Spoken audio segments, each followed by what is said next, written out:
Thanks, Gina. Good morning, everyone. My name is Roger Knight. I'm the director of the Spey Fishery Board.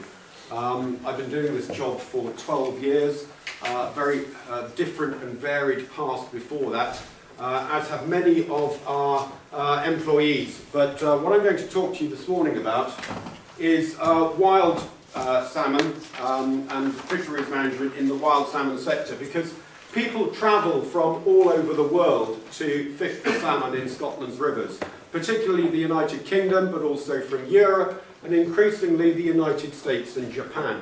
In doing so, they spend a huge amount of money in local hotels, bed and breakfast, restaurants and shops. On the Spey alone, an economic survey in 2003 pointed to 55,000 angler days on our season each year being generated, which brought into the local economy just under 12 million a year. That's not money for the fishing itself that goes to the estate owners. That's money spent in hotels, bed and breakfast, restaurants and shops. It supported some 367 full-time equivalent jobs on Speyside alone. Nationally, the figure is closer to about 140 million a year being put into the local economy. Now, I'm not going to talk specifically about these guys, the gillies, who work on the rivers as angling guides. They're employed by the local estates, but I'm very happy to talk about that when I come round to the different groups, if you would like. What I'm really going to talk about is the fisheries management side that we're involved with in the shape of district salmon fishery boards and research trusts around Scotland. There are 41 boards around the country, of which we're one of the big four, alongside the Tweed, Tay and Dee. And we are what's called statutory bodies, so we were appointed out of legislation dating back to the 1860s. In those days, we were formed to protect the laird's fishings from illegal fishers or poachers.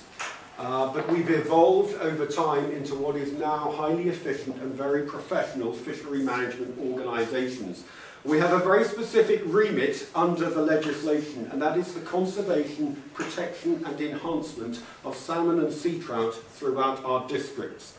Now the Spey, which is the bit that I cover, is this strip here. The catchment itself covers 107 miles of main stem river, some 560 miles of main tributaries, and we're also responsible for 20 miles of coastline, and I'll show you how and why in just a minute.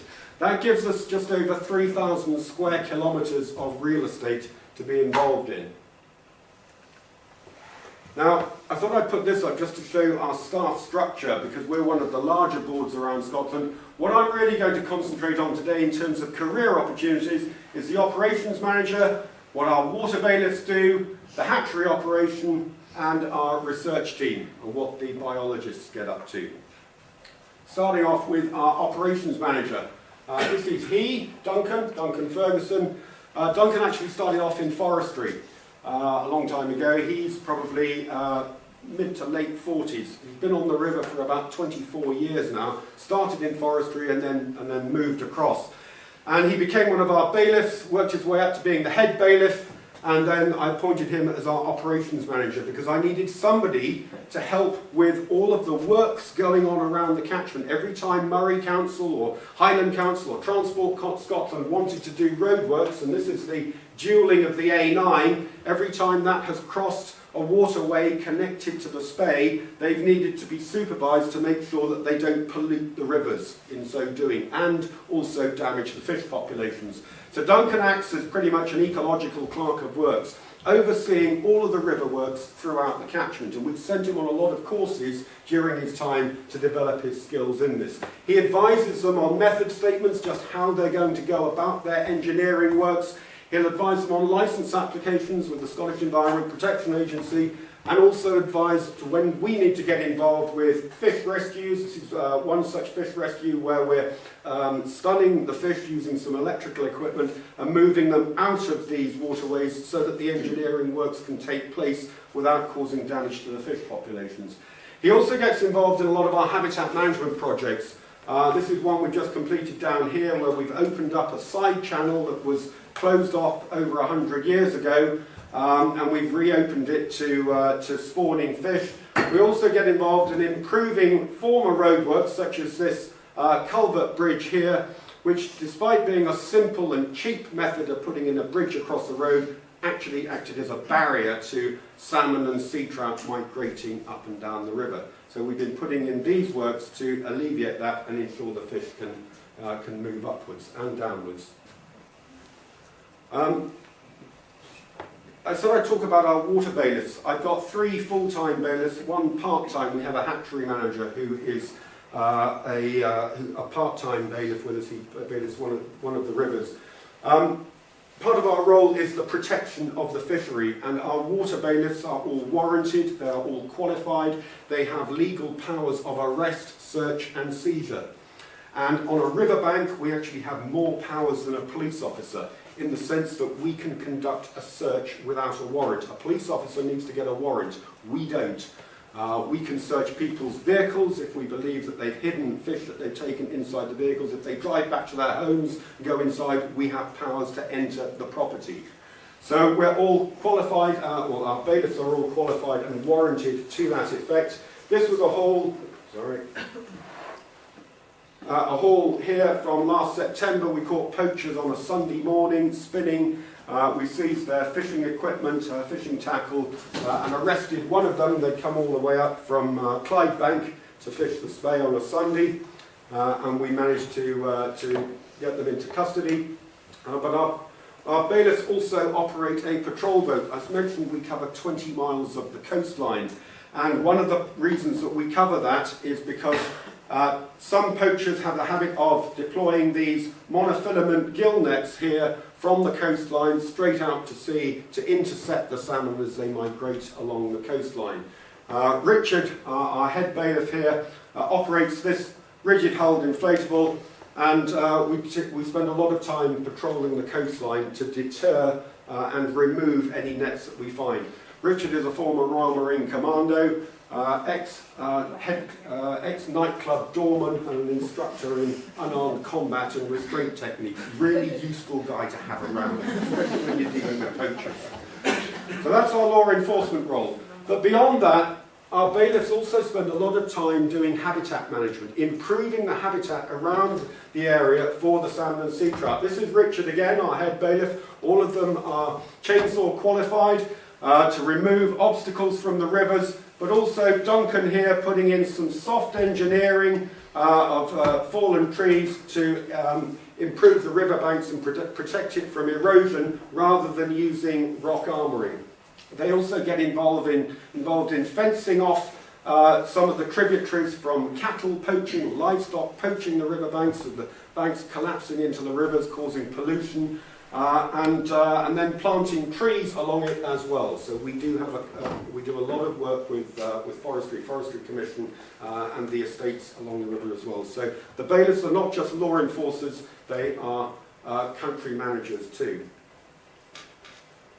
Our hatchery operation, not all of the boards cover involve hatcheries. We do. We have this operation in Glenlivet. We're just about to start catching up broodstock from the river. Over the last year, we've reared almost 500,000 fed fry, which we've taken from the tributary, taken the broodstock from the tributaries and planted out eventually their progeny into the tributaries when the following September, once they've been through the hatchery process.